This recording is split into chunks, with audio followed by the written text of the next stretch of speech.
just want to speak about how to actually achieve your goals in 2025, because I think a lot of people will just write the goal. Obviously, around this time of year, January, everybody's writing the goals down, what they want to achieve, where they want to get to, etc., etc. But I think a lot of people just view it as like a bit like a tick box exercise. So I just want to run through a couple of different things that have helped me over the past like couple of years, because I was the same. I used to just write my goals down. It used to make me feel good about myself that I've wrote maybe 3 to 4 goals down. I think, yeah, I might achieve them, and then I don't really look at them for the rest of the year. So in reality, from probably, like I said, last year, I've really just, how am I actually going to achieve these? Yes, I want to achieve X, Y, Z in terms of personal, in terms of business, in terms of like whatever else it is. But how am I actually going to do it? And then obviously making sure I'm regularly sort of like checking them, basically. So I just, obviously these might not work for you, but they've worked for me. So hopefully you can get some form of value from it when obviously you're setting out your goals for this year, and making sure that you maybe not hit them all, but you're hitting as many as you can, because you've actually done it properly, you've planned it out, and you know exactly what it's going to take to actually get that goal. So number one is you want to make them as specific as possible. So the more crystal clear you can get with your goals, the more likelihood it is that you're actually going to achieve them, right? So let's take a fitness goal, for example. So you want to maybe lose weight and feel a little bit better in yourself. Yeah, but like, what does that look like? You need to get super specific with it. So what does looking good and feeling good look like? So I want abs, I want a defined chest, I want, a big back. I want, for example, I'm 100 kilos right now, I want to lose 80 kilos. Like, you need to get super, super specific with it, because just looking better and feeling better just simply isn't enough, right? Like what does that actually look like? And like I said in my earlier point, the more clarity you have, the more crystal clear you can get with these goals that you're going to write. Like, yes, it's not guaranteed, but the likelihood of you achieving them is much, much higher than if obviously you're not doing these things, right? So just making sure that regardless if it's a fitness goal, business goal, personal goal, whatever it is, get super, super, super specific with it. Like I said, the more clarity you have, the more likelihood you are to actually achieve that goal. Number 2 would be to set deadlines on them. So again, even if we stick with the fitness goal, right? I want to go from 100 kilos to 80 kilos.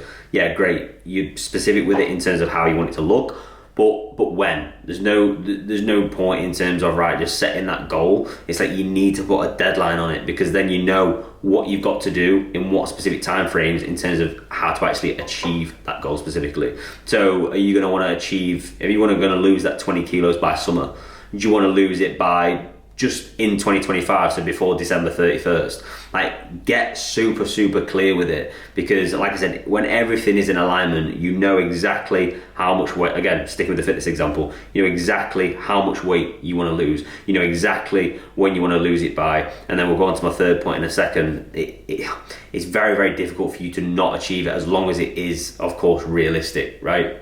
One thing I do as well, and again, this is maybe like more, it can be a bit personal, a bit more business as well, is obviously split the year out into quarters, right? So you have Q1, Q2, Q3, Q4, right? So obviously Q1's at the start of the year, Jan, Feb, March, and then obviously the last quarter, obviously December, November, all that. You get my point, right?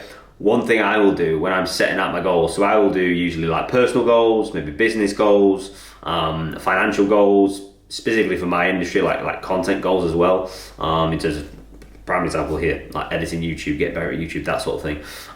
But I will split my goals down into Q4, and some of the bigger goals that are going to take me a lot longer and are much more difficult to achieve, I'm going to put them in Q4, to the back end of the year. So it gives me enough time to actually achieve that goal. Maybe it's financial, right? I want to double my income in terms of my business. I'm not going to do that by end of Q1 in terms of March.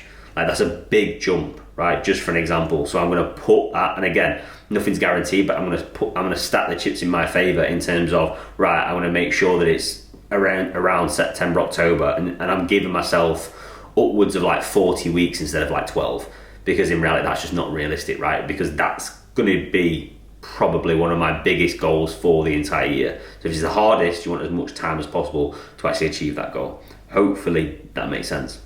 And finally, which is probably the biggest one that I've probably improved on over the past 2 years, is yes, setting the goals. yes, setting timelines to actually achieve them goals, but setting out actionable steps in terms of how am I actually going to get it. So again, throughout this video, we'll just stick with the fitness example. So I want to go from 100 kilos to 80 kilos. Great, I'm super crystal clear on the actual goal, right? Then time, how long is it going to take me? Right, I want to hit that by summer. Great.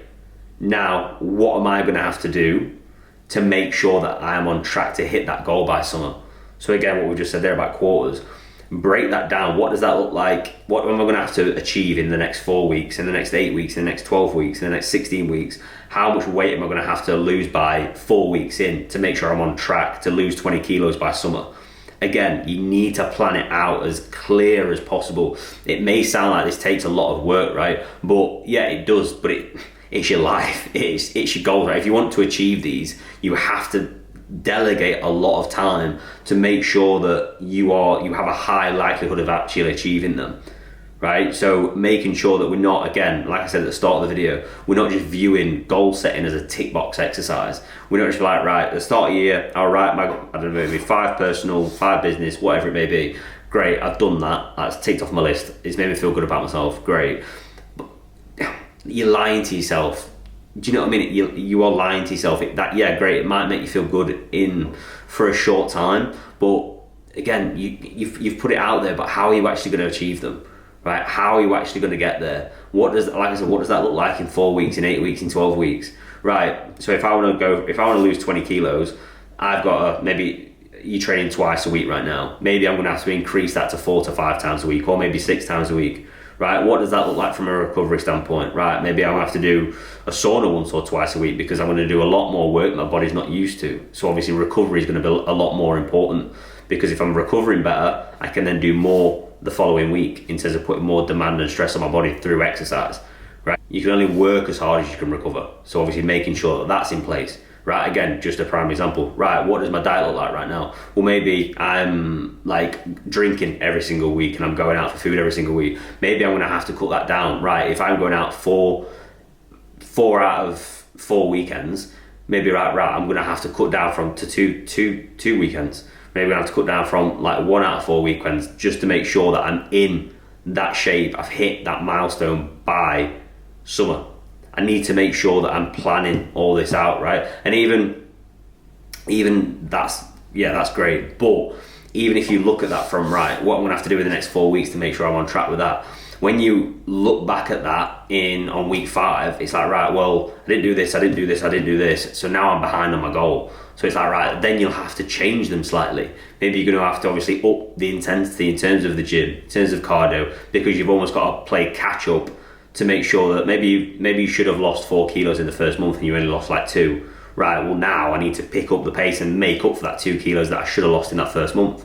So it's like, again, if you break it down like that, and again, making sure that you're probably looking over them bare minimum, like monthly. I would be doing it weekly. Sometimes I do mine every other day, just to make sure that I'm crystal clear and I'm not forgetting what I actually set out, and I'm not forgetting the actual timelines, and I'm not forgetting how I'm actually going to get there. Because when I've got them 3 to 4 strategies or things in line and nailed, I know full well that I have a high likelihood of achieving these goals, instead of like if I'm just writing them down on a piece of paper or typing them up on my laptop and then never looking at them again till maybe summer or the following year. Oh, I didn't hit this, I didn't hit that. Yeah, but why?